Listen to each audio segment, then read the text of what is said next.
Test 2. You will hear a number of different recordings, and you will have to answer questions on what you hear. There will be time for you to read the instructions and questions, and you will have a chance to check your work. All the recordings will be played once only. The test is in 4 sections. At the end of the test, you will be given 10 minutes to transfer your answers to an answer sheet. Now turn to Section 1. Section 1. You will hear a young student, Andrew, ringing an employment agency inquiring about their services. First, you have some time to look at questions 1 to 7.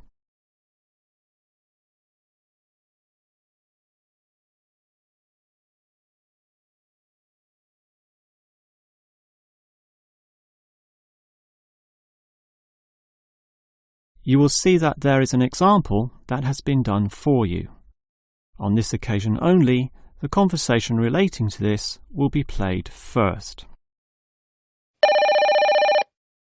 Hello, is this the AAA employment agency? Yes. Hi, I rang before. My name's Andrew Peterson. I rang you earlier and gave you my personal details.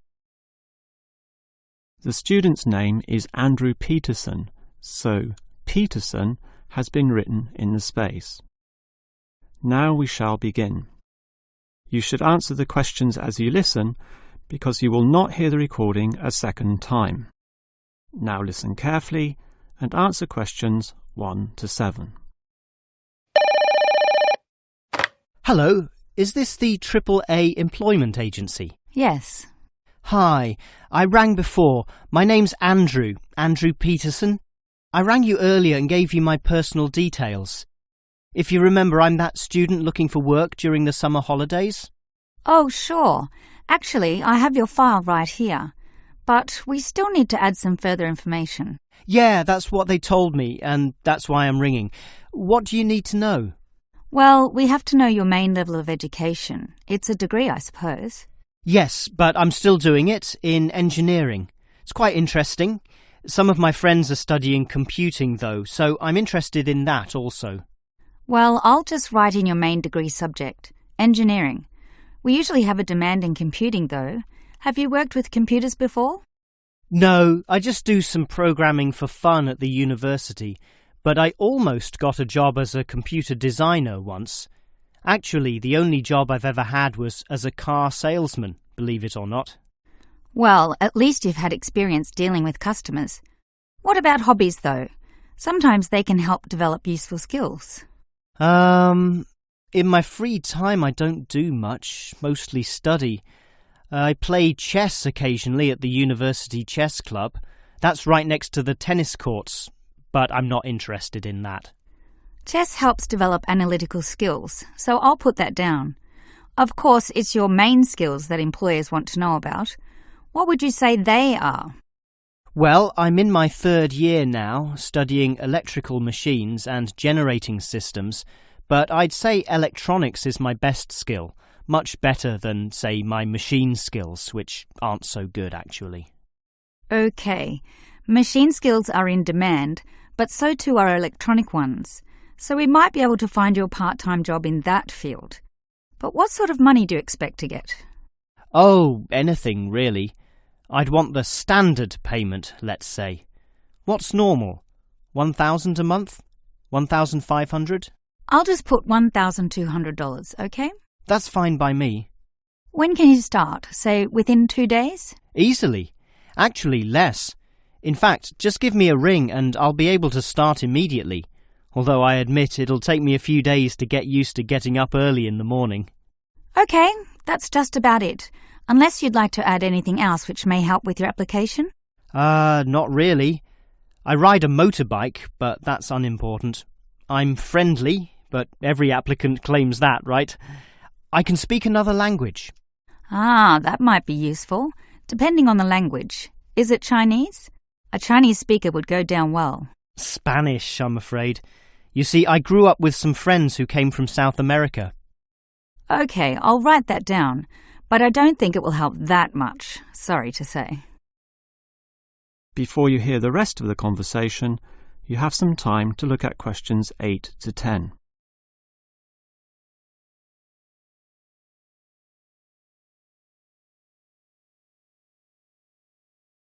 Now listen and answer questions 8 to 10. Well, thanks for your help, and hopefully I'll get a job soon. But can I just ask one more question? Sure. What basically are employers looking for when they interview someone? Oh, many things. Being hardworking, diligent, and focused on your job is good. But surprisingly, it often means you can't see the bigger picture or provide suggestions which help the company move forward. That requires thinking for yourself, outside the box, as they say, and being free of the standard ways of approaching tasks. Employers certainly value that. I guess experience must help, though. It depends. If it involved a routine job, one which didn't exercise your mind, it might not mean that much at all. But since companies are basically composed of people, it is important to be able to get along with others. There's no point in hiring someone whom the other employees don't like, right? That just causes problems. In fact, I would say that being friendly and approachable ranks far more highly than your academic qualifications. OK, and that's all assessed at the interview, right? Yes, and your qualifications, experience, and approach to the job, such as whether you can do different things, work overtime, or do long hours, is needed. But those latter qualities are pretty much standard. What may be more important is based on the fact that things inevitably go wrong. Mistakes are made, and someone's got to fix them in a way that creates the least disturbance. People with demonstrated abilities to do this are certainly regarded highly. I see. That's very interesting. That is the end of section 1. You now have half a minute to check your answers.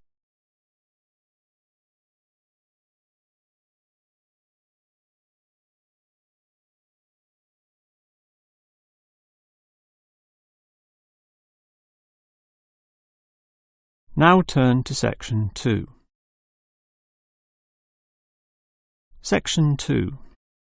You will hear the manager of the fitness centre giving information about the centre to some new customers. First, you have some time to look at questions 11 to 15.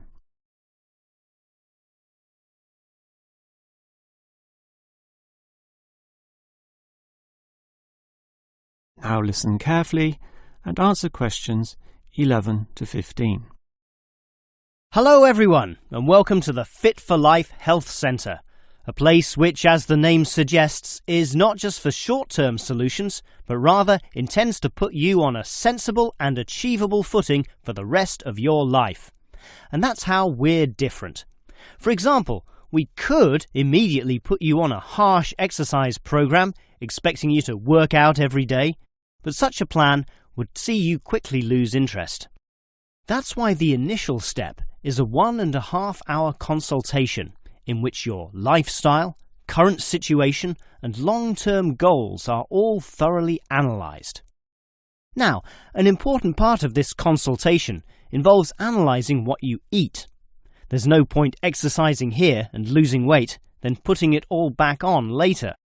You will need to show self-control and discipline in your diet, and we'll work on that. Similarly, we'll put you on an exercise regime suitable for your level of fitness. So that will involve a test where we will take you through some activities, then measure your heart rate and blood pressure to determine how fit you are.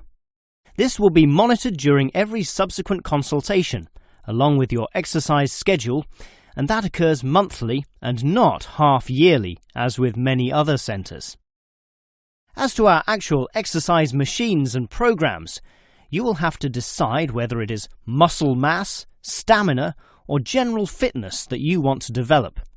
Think about which of these 3 you want to target, and we'll design a specific program for you. But remember, bulging muscles aren't necessarily suitable for everyone. Sometimes it's better to think in terms of 2 simple concepts: muscle definition and stamina, or, if you are female, being fit and healthy, in both mind and body. Before you hear the rest of the talk, you have some time to look at questions 16 to 20.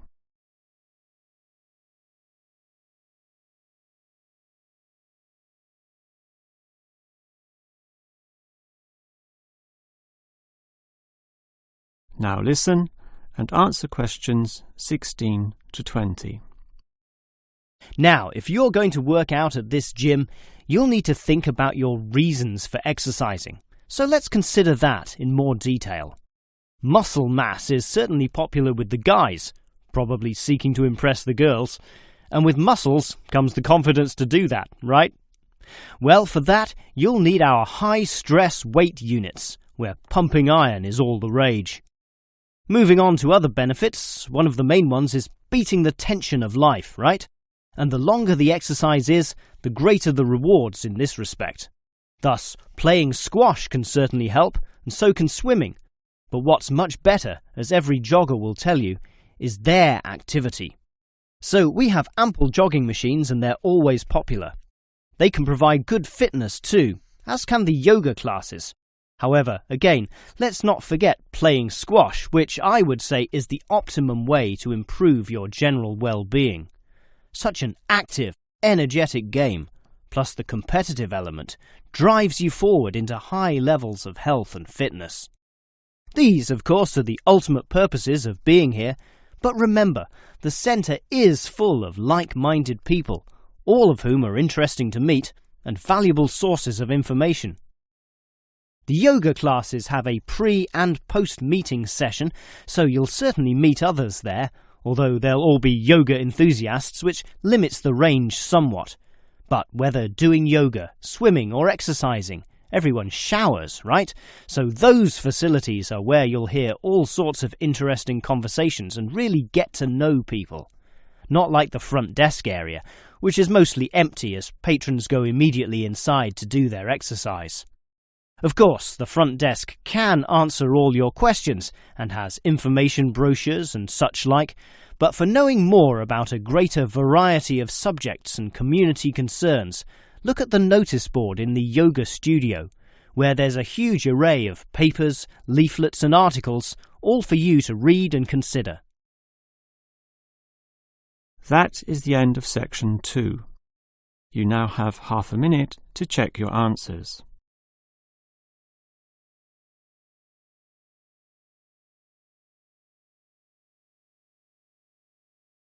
Now turn to section 3. Section 3. You will hear 2 faculty directors talking about which person in their university to promote. First, you have some time to look at questions 21 to 25.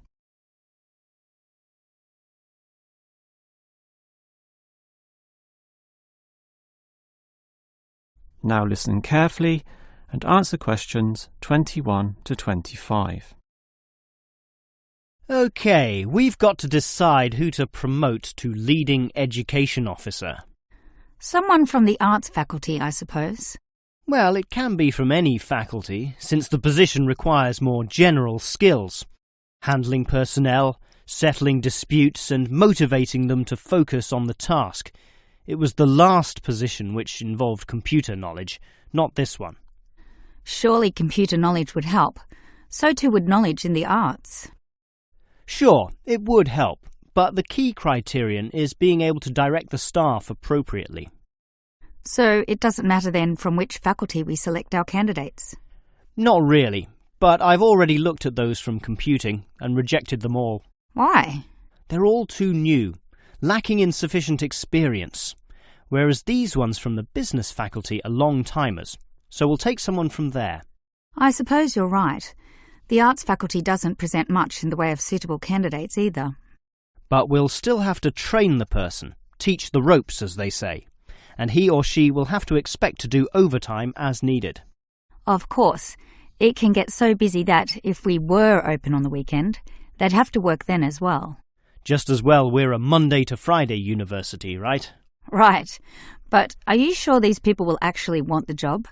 The salary isn't such an improvement on their current ones. I know, but there are benefits. You get overtime rates, a nice place to put your car, as well as additional petrol money if you drive for company purposes, which they'll probably be required to do. But those benefits are quite limited, especially given all the work and responsibility involved. People often don't like that. They prefer the creative freedom of less senior teaching positions. Yeah, I know. But these candidates should realise that if they do this job well, there'll be more promotions down the line. You know how everyone likes having their own office, right? Sure. Well, that would come after a few years, if they're prepared to work hard and grow with the university. Yes, that should attract these people. Before you hear the rest of the conversation, you have some time to look at questions 26 to 30.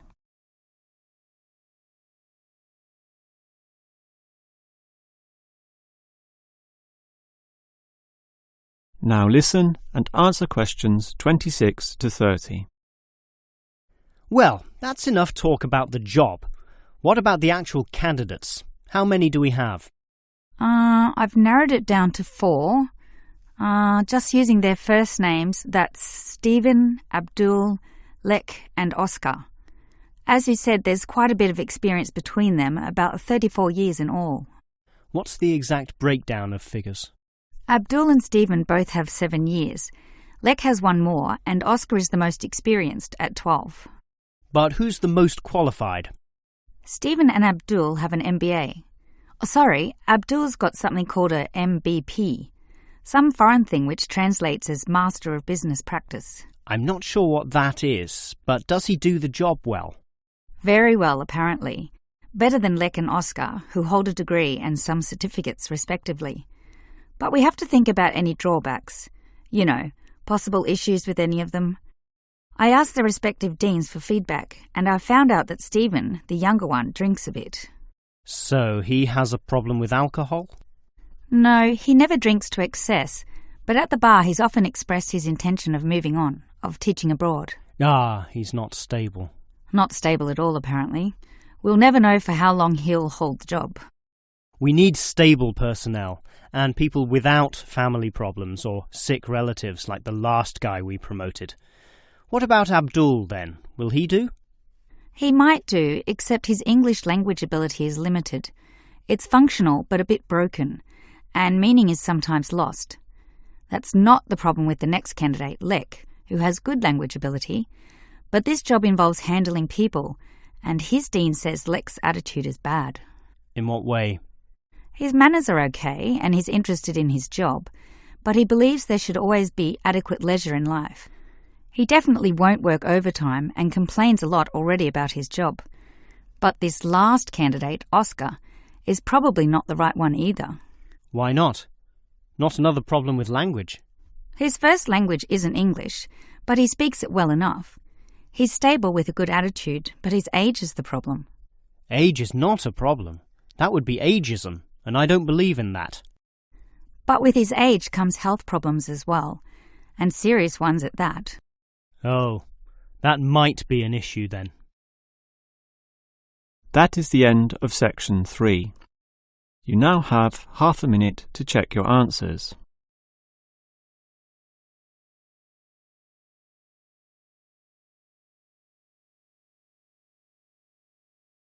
Now turn to section 4.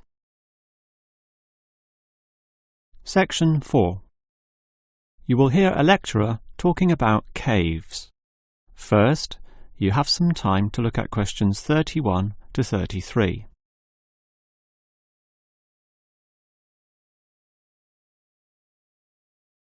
Now listen carefully and answer questions 31 to 33.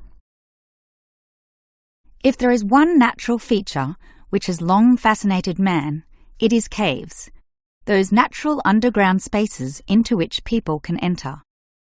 No known cave in the world can exist without it being extensively explored. Whether it be in remote areas, such as the Clearwater Cave in Borneo, or immensely long and difficult, such as Mammoth Cave in America.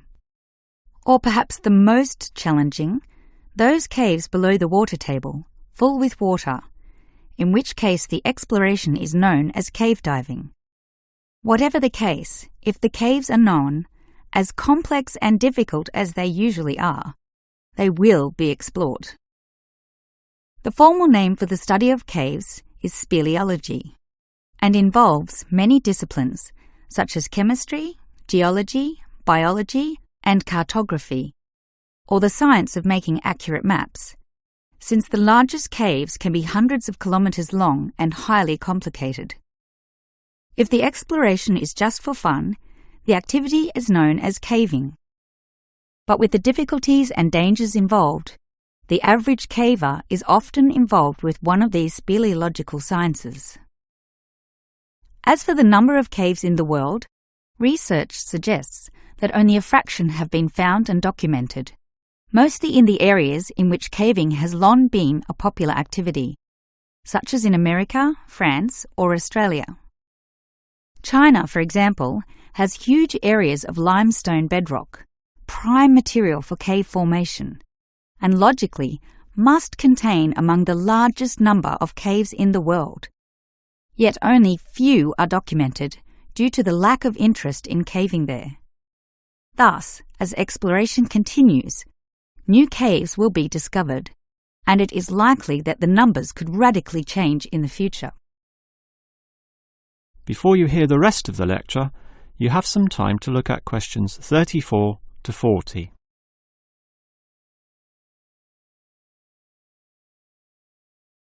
Now listen and answer questions 34 to 40. With caves being such mysterious and intriguing places, the obvious question concerns how they form. The most common cause is the effect of slightly acidic water in a process called dissolution. Here, water seeps into the ground and down through rock masses. If this rock is soluble, the water dissolves some of it, and over time, the passage expands to become a cave or cave system. The largest and most common of these involves limestone, although other materials are possible, including gypsum, marble, and even salt. Now, if the cave is formed at the same time as the rock, it is called a primary cave, and the most common of these are lava tubes. When lava from volcanoes flows downhill, the topmost surface cools and solidifies first, leaving the hotter lava to continue to flow beneath. If most of this eventually flows out, a hollow tube is left. The country, Iceland, has some excellent caves of this type, and even far-flung Australia has a few. Finally, there are sea caves, formed from waves pounding into coastal cliffs and eroding into fault lines or softer rock. These caves are usually the shortest, about 50 metres at most, since the erosive action of the waves can only reach a certain distance. However, it is limestone caves which will always be the most interesting. This is due to the presence of limestone formations. As the groundwater seeps downward through the ceiling of the caves, it encounters a different pressure and temperature, causing it to deposit a small amount of its dissolved calcium carbonate. Over time, through the action of millions of drops, this deposition process results in ever-growing masses, known as stalactites, if hanging from the ceiling, or stalagmites, if growing from the floor. Alternatively, the water may flow over a large surface of rock, forming flowstone, and with other sorts of processes, can result in beautiful milky white formations of astonishing complexity. One of the best examples of this, as well as of what surprising discoveries may yet await, is the Lechu Gila Cave in New Mexico. In the 1950s, some cavers heard the sound of wind underneath some large boulders on the cave floor, a clear sign of a deeper passageway. It took until 1984 for a group of cavers to gain permission to start digging, and 2 years later, in 1986, they broke through into a walkable passageway, unlocking one of the longest cave systems in the world, the deepest in America, and some of the most beautiful formations ever found. Unusually, many of these were yellow with sulfur, suggesting that the caves were a result of hydrogen sulfide from nearby oil deposits. This was forced through fracture lines, combining with existing groundwater to form sulfuric acid, dissolving the limestone from the bottom up instead of the normal top-down seepage which characterizes most limestone cave formations. That is the end of section 4. You now have half a minute to check your answers.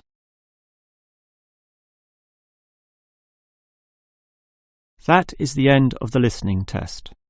In the real IELTS test, you would now have 10 minutes to transfer your answers to the answer sheet.